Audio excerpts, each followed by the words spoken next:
Hi, this is Anthony Cole-Luca with Makino's EDM Applications Department. Today I wanted to give you a quick sneak peek into the cabinet here of our pumps. So, with heat technology on Makino's EDM machines stands for high energy applied technology. Now what this means is our machines have more horsepower, bigger flushing pumps. We can cut faster, right?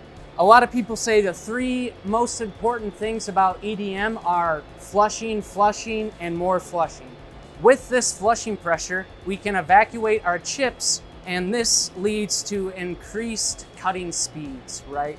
These two main big pumps here on Makino's, one for the upper head, one for the lower head. It's kicking all that debris or chips away from the cutting area, causing us to rip through our material. This has just been a quick overview of the values of Makino's heat technology.